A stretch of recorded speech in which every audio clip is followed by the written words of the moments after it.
ही हुआ, इजराइल ने अरब के अन्य देशों पर भी हमले शुरू कर दिए हैं, जिसके बाद पूरे देश में हलचल तेज हो चुकी है। इजराइल के इस बड़े कदम के बाद सऊदी अरब, ईरान और अरब के अन्य देशों में हाई अलर्ट जारी कर दिया गया है। जिस प्रकार एक समय में इजराइल ने अकेले पूरे अरब देश को मात्र 6 दिनों में हरा दिया था, हो सकता है कि वह इतिहास एक बार फिर से दोहराया जाए, क्योंकि अब की बार इजराइल बेहद आक्रामक रूप धारण कर चुका है और इजराइल के प्रधानमंत्री ने साफ साफ कहा है कि किसी भी कीमत पर हम अपने दुश्मनों को माफ नहीं कर सकते। इजराइल के हमले आग की लपटों की तरह अरब के एक दूसरे देश में भी फैल रहे हैं। जिस प्रकार तुर्की के नेता लगातार इजराइल के खिलाफ जानलेवा बयान दे रहे हैं, उसके बाद इजराइल और भी ज्यादा बढ़ चुका है। तुर्की जैसे देश मुसलमानों के नाम पर राजनीति करने वालों के निर्दोषों की हत्या का आरोपी है। तुर्की जैसे देश पहले तो उकसा देते हैं और फिर बाद में पैलेस्टाइन के निर्दोष मारे जाते हैं। तो वहीं दूसरी तरफ चीन भी इजराइल को बार बार उकसा रहा है और इसी कारण इजराइल अपने हमले को और भी ज्यादा तेज कर दिया है।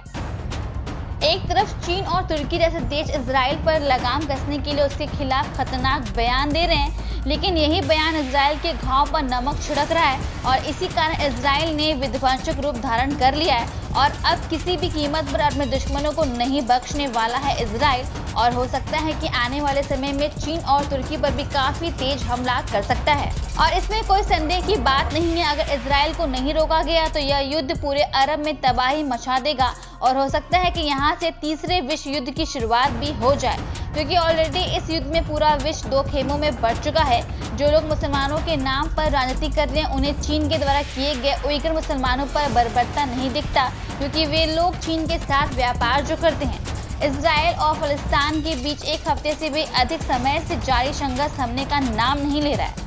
अब तक इस संघर्ष में 200 से ज्यादा लोगों की मौत हो चुकी है। तो वहीं लेबनान द्वारा दागे गए गोलों के जवाब में इजराइल ने उस पर गोले दागे हैं। लेबनान के सुरक्षा सूत्रों ने बताया है कि इजराइल ने लेबनान की ओर 22 गोले दागे हैं। तो वहीं इजराइल का कहना है कि दक्षिणी लेबनान की तरफ से पहले 6 गोले दागे गए हैं और इसी कारण पूरे अरब में एक जबरदस्त डर का माहौल पैदा हो चुका है कि वहीं एक बार फिर से इजराइल 6 दिन में पूरे अरब का काम तमाम ना कर दे। तो वहीं दूसरी तरफ अमेरिका नहीं चाह रहा है कि यह युद्ध जल्दी से खत्म हो जाए, क्योंकि एक तरफ तो अमेरिका को हथियार बेच रहे हैं और वहीं दूसरी तरफ वह इजराइल के साथ अपनी दोस्ती भी निभा रहा है। अमेरिका को इस बात से फर्क नहीं पड़ता है कि किस युद्ध में कितने भी लोग मारे जाएं, उसे तो बस अपने हथियार बेचने की ललक सताई जा रही है, जिसके लिए अमेरिका किसी भी हद तक गिर सकता है। अमेरिका के राष्ट्रपति जो बाइडेन ने इजराइल और हमास पर संघर्ष विराम का दबाव बनाया है। आपको बता दें कि फलस्तीनी क्षेत्र गाजा पट्टी पर हमास शासन चलता है। दोनों पक्षों के बीच जारी संघर्ष में अब तक गाजा में 212 लोगों की मौत हो चुकी है। गाजा में मरने वालों में 61 बच्चे शामिल हैं। इसके अलावा 1500 के करीब फलस्तीनी इजराइल रॉकेट हमलों में घायल हुए हैं। वहीं इजराइल में 2 बच्चे समेत 10 लोगों की मौत हो चुकी है। बाइडेन ने संघर्ष विराम को लेकर के नेतन्याहू से बात की है। अमेरिका के राष्ट्रपति जो बाइडेन ने इजराइल के प्रधानमंत्री बेंजामिन नेतन्याहू के साथ तीसरी बार फोन पर बातचीत की है। बाइडेन लगातार संघर्ष विराम को लेकर के जोर देने में लगे हुए हैं। व्हाइट हाउस ने कहा है कि बाइडेन ने इजराइल को निर्दोष नागरिकों की सुरक्षा सुनिश्चित करने के लिए हर संभव प्रयास करने के लिए प्रोत्साहित किया है।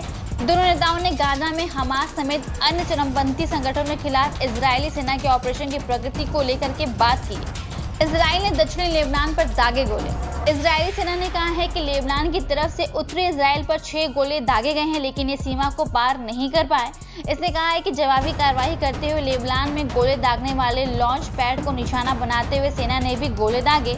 लेबनान में संयुक्त राष्ट्र अंतरिम बल ने कहा है कि उसने राशा अल फुकर के आसपास रॉकेट आग का पता लगाया है और सभी पक्षों से अधिकतम संयम बरतने का आग्रह किया है। दोस्तों, अगर ऐसा ही माहौल जारी रहा तो आने वाले समय में इजराइल अरब के कई बड़े देश पर हमला करने के मूड में है, जिसमें कुछ देशों के नाम इजिप्ट, तुर्की, ईरान, क्योंकि यह वे देश हैं जो इजराइल के घाव पर बार बार नमक छिड़कने का काम कर रहे हैं और इनको सबक सिखाने के लिए इजराइल किसी भी हद तक जाने के लिए मजबूर हो सकता है। लेकिन इन सब पर आपकी क्या राय है, कमेंट करके जरूर बताइएगा। वीडियो को लाइक और चैनल को सब्सक्राइब जरूर कर लीजिएगा और इस वीडियो को और अपने दोस्तों को भी शेयर जरूर करिएगा, ताकि उनकी राय भी हम तक पहुँचते रहे। फिलहाल मिलते हैं एक और नई अपडेट के साथ। नमस्कार, धन्यवाद।